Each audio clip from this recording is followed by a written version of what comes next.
रोज एक नई कहानी देखने के लिए चैनल को सब्सक्राइब करें और बेल आइकन दबाना ना भूलें।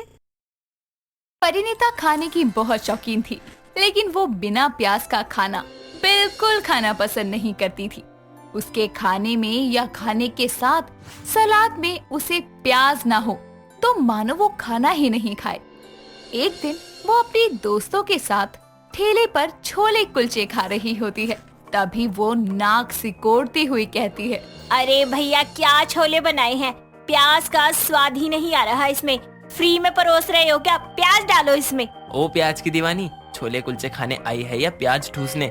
30 रुपए के छोले कुलचे में 15 रुपए की प्याज ही प्याज लपेटेगी क्या? हाँ तो क्या यार, जब तक स्वाद नहीं आएगा तो फिर खाने का क्या फायदा? पेट भरने के लिए बेस्वाद खा लूं क्या? ठीक है ना, अब खा ले, डाल दिया प्याज उसने। और क्या, अब आएगा मजा छोले कुलचे का। दोनों खाना खाने लगते हैं। तभी वहाँ से अपनी सब्जी का ठेला लिए एक सब्जी वाली गुजरती है और आवाज लगाते हुए कहती है, आलू कांदा टमाटर ले लो, आओ ताजी सब्जियाँ ले लो। अरे साहब गिर गया। क्या? भाव साहेब, भाव गिर गया सब्जियों का, ले लो कांदा टमाटर। अरे तो पूरा बोलो ना, और मैं सब्जियां लेने नहीं निकला, नहीं चाहिए। क्या धाकड़ सब्जी वाली हो यार, मेरे दोस्त को डरा दिया तुमने। चलो इसी बात पर 1 किलो प्याज तोल दो। हो मैडम, अभी तोलती है मैं। ओ रुको, और तू क्या इसके स्टाइल में इम्प्रेस होकर सब्जी ले रही है? ज्यादा पैसे आ रहे हैं तो मेरे लिए 1 प्लेट छोले कुलचे और लगवा। अरे साहब, मैडम कांदा ले रही है तो तुम्हारे क्यों आंसू निकल रहे हैं? पैसा क्या आप देने वाले हो? देखो मैं तुमसे नहीं अपनी दोस्त से बात कर रहा हूँ, इसीलिए अपनी सब्जी का ठेला लेकर चलती मनो। नहीं चाहिए प्याज टमाटर। अरे तो चुप बैठ, लेने देना। वैसे भी ये हमारी कॉलोनी से सस्ते दाम पर दे रही है। हो साहब, मैं तो कहती हूँ लगे हाथ आप भी ले लो। क्या? सब्जी साहब सब्जी। पूरा बोलने में जुबान घिस रही है क्या? प्याज दो और निकलो यहाँ से। तभी सब्जी वाली प्याज तोलकर परिणीता को दे देती है और पैसे लेकर आगे बढ़ जाती है। साथ ही वो दोनों भी छोले कुलचे खाने के बाद घर की ओर निकल जाते हैं। अगले दिन जब परिणीता नाश्ता करने बैठती है तो खाने में कद्दू की सब्जी को देखकर कहती है, कद्दू? माँ ये कद्दू कौन खाता है? इंसान खाते हैं। नाश्ता कर और कॉलेज जा। माँ आप ये कद्दू खिला खिला कर ना मेरी जीभ के स्वाद ही खत्म कर दोगी। आप ये बताइए कि घर में कोई और सब्जी नहीं है क्या बनाने को? अरे परिणीता, तू कितने नखरे करने लग गई है। ये कद्दू भी सब्जी है, समझ गई? और सब कुछ खाना चाहिए। अरे अगर सब्जी नहीं थी तो कल मैं प्याज लेकर आई थी, उसके पराठे बना देती। प्याज खाते खाते तू उबती नहीं है क्या? खाने के साथ भी तुझे हमेशा प्याज चाहिए। ठीक है ना, खा रही हूँ, लेकिन सलाद के तौर पर तो 1 प्याज काट के दे दो, उसी से काम चला लूंगी। तभी विनीता परेशान होकर किचन में जाती है और एक प्याज को गोल गोल काट कर उसे दे देती है। परिणीता खाने के साथ कच्ची प्याज खाने लगती है। समय बीतता है और परिणीता को देखने के लिए लड़के वाले घर आते हैं और उनके लिए विनीता प्याज के पकोड़े बनाकर चाय के साथ लाती है, जिन्हें देखते ही परिणीता के मुंह में पानी आने लगता है और उसकी नजरें लड़के से हटकर प्याज के पकोड़ों पे टिक जाती है। तभी विनीता धीरे से उसे पिंच करके कहती है, क्या भूखी आंखों से पकोड़ों को टकटकी लगाए देखती रहेगी? लड़के वाले तुझे देखने आए हैं, पकोड़ों पर ही देखती रहेगी क्या तू? कुछ कहा बहन जी आपने? नहीं तो मैं तो कह रही थी लड़के को जो कुछ पूछना हो वो खुलकर पूछ ले, शर्माए ना। जी बिल्कुल, शर्म कैसी, रिश्ता जुड़ने जा रहा है। वही तो, रिश्ता पक्का हो गया। आपने अभी तक कुछ खाया नहीं, ये लीजिए प्याज के पकौड़े। इतना कहकर परिणीता सबके सामने एक पकोड़ा उठाकर अमित को खिला देती है और खुद भी खाने लगती है। ये देखकर सभी हंसने लगते हैं। कुछ समय बाद दोनों शादी के बंधन में बंध जाते हैं और परिणीता अपनी शादीशुदा जिंदगी की शुरुआत करती है। एक दिन परिणीता नाश्ते में प्याज की कचौड़ी और प्याज टमाटर की चटनी बनाकर लाती है, जिसे देखकर उसकी सास गुस्से में कहती है, अरे बहू, सुबह सुबह ये प्याज से बनी चीजें क्यों परोस दी तूने? सासू माँ, अभी मैंने प्याज की कचौरी बनाई है तो उसमें प्याज तो डलेगी ना। परिणीता, आज एकादशी है, आज के दिन माँ सादा खाना खाती है। मैंने तुम्हें बताया था कि प्याज लहसुन वाला कोई खाना नहीं बनाना है। बताओ, बताने के बाद भी ये हरकतें कर रही है।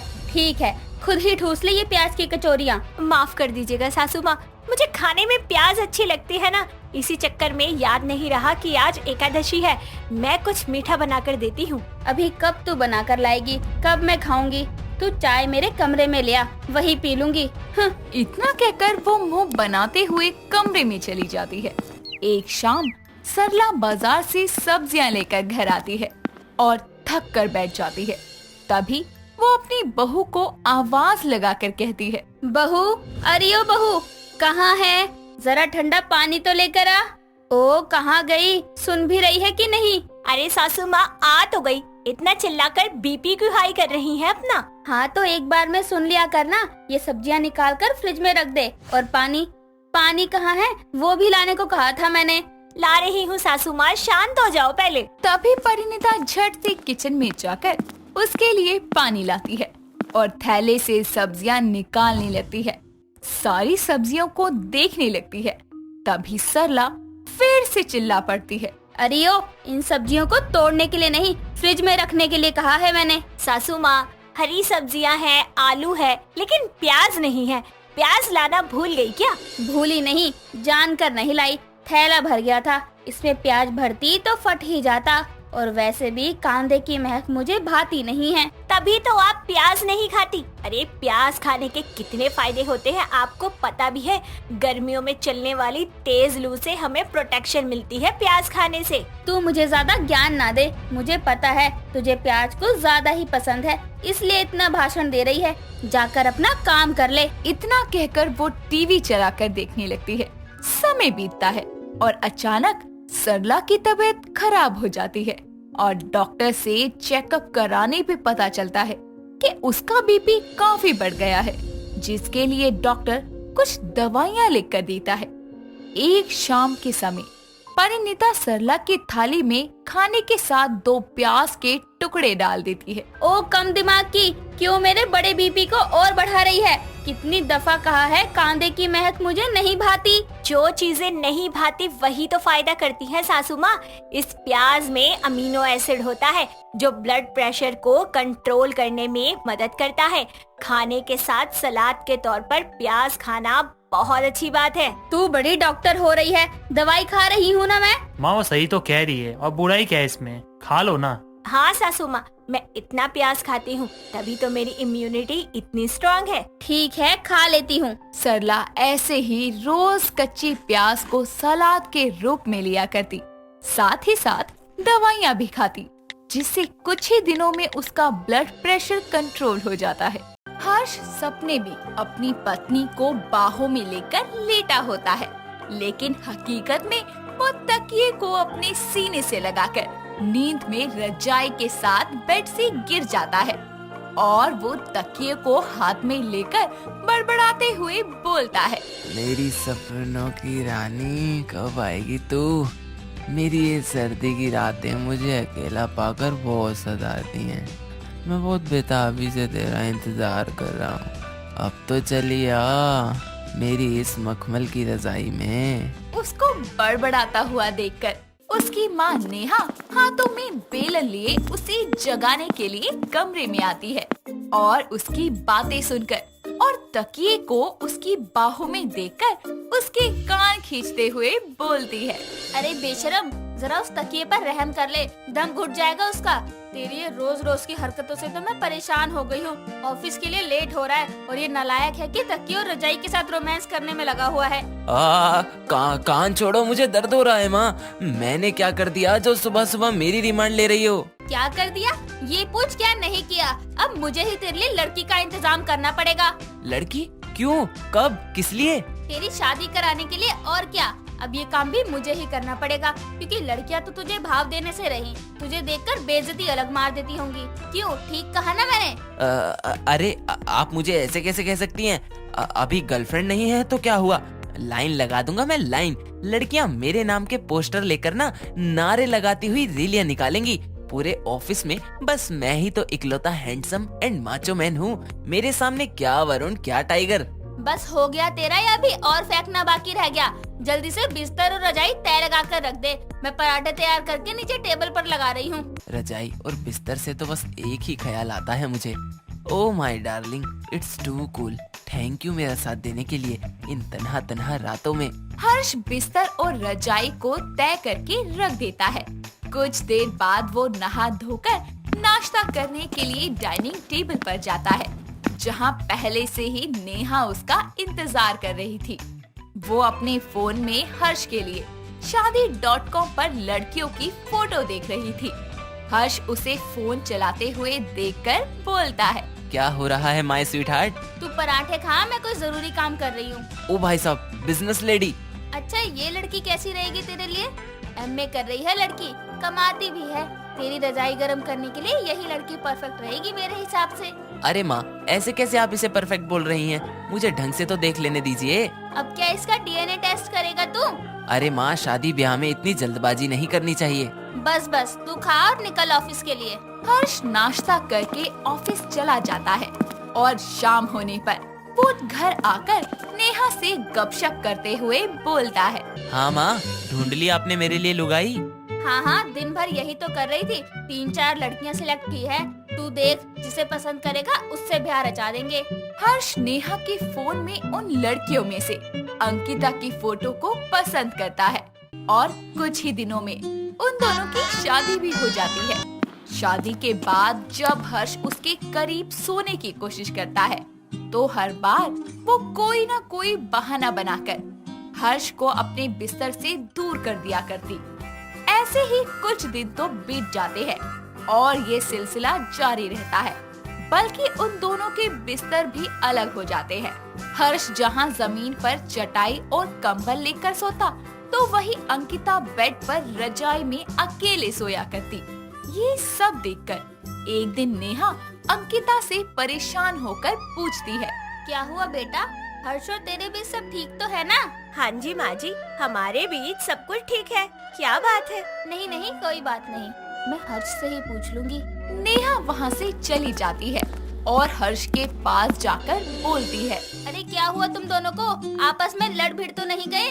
अरे क्या हुआ माँ? अरे कौन लड़ भिड़ रहा है यहाँ? अरे तुम ही दोनों। कौन दोनों? बहू और तू, और कौन? अरे नहीं माँ, वो तो बस ऐसे ही, कोई और बात है। क्या बात है, मुझे भी बता, मुझे कुछ समझ ही नहीं आ रहा। माँ, अभी अंकिता की नई शुरुआत है इस घर में, इसीलिए वो इतनी जल्दी सब कुछ नहीं चाहती। बस इसीलिए हमारे बिस्तर अलग हैं। ठीक है, अगर ऐसी ही बात है तो मैं ही कुछ करती हूँ। नेहा इतना बोलकर वहाँ से अपने कमरे में चली जाती है और बहुत देर तक सोचने पर वो उन दोनों को पास लाने का एक प्लान बनाती है। वो 3-4 चूहे पकड़कर चूहेदानी में रखती है और रात होने पर वो हर्ष और अंकिता के कमरे में उनको छोड़ देती है। जब अंकिता और हर्ष अपने कमरे में सोने के लिए जाते हैं, तब चूहों की चूचू और अफरा तफरी देखकर अंकिता और हर्ष की नींद खुल जाती है और काफी देर तक वो दोनों परेशान होते हैं। थोड़ी देर बाद अंकिता रजाई को फेंकते हुए चिल्लाती है, मम्मी, मेरी रजाई में चूहा घुस गया, प्लीज कोई निकालो इसे, कोई है? तुम शांत हो जाओ अंकिता, कुछ नहीं होगा, सिर्फ एक चूहा ही तो है। वो मेरी रजाई में घुस गया और मैं रजाई में नहीं सोऊंगी। अच्छा, अब तुम मुझे सारी रात ऐसे ही पकड़े हुए खड़ी रहोगी तो मैं कैसे उस बदमाश चूहे को भगाऊंगा? ओह सॉरी, मैंने ध्यान नहीं दिया। अरे अच्छा हुआ ध्यान नहीं दिया, कम से कम एक कदम आगे तो पहुंची तुम। अच्छा ठीक है, पर उससे पहले चूहे को मेरी रजाई से भगाओ। अभी रुको। हर्ष नीचे पड़ी रजाई को उठाता है और उसे झाड़ते हुए वापस अपने बेड पर रखते हुए बोलता है, कहाँ है आपका चूहा मैडम जी? पूरी रजाई छान मारी मैंने, कहीं तुमने मुझे गले लगाने के लिए चूहे का बहाना तो नहीं बनाया? मैं ऐसा क्यों करूँगी भला? मुझे कोई शौक थोड़ी ना है तुमसे चिपकने का। झूठ मत बोलो। मैं झूठ नहीं बोल रही हूँ। अच्छा तो ठीक है, तुम मेरी प्यारी रजाई के साथ सो जाओ, मैं नीचे तुम्हारे कंबल और चटाई पर सो जाता हूँ। वैसे तुम्हें ठंड तो बहुत लगती होगी ना? अब लगती तो है, लेकिन क्या फायदा, मेरी बीवी ने प्रतिज्ञा जो ली उसमें भागीदार मुझे भी बनना पड़ेगा। ऐसी कोई बात नहीं है, मैंने वो प्रतिज्ञा हम दोनों की भलाई के लिए ही तो ली थी। और वैसे भी अब तो मैं तुम्हारे पास आ ही चुकी हूँ, तो सोच रही हूँ कि अपना फैसला बदल दूं। क्या? सच में?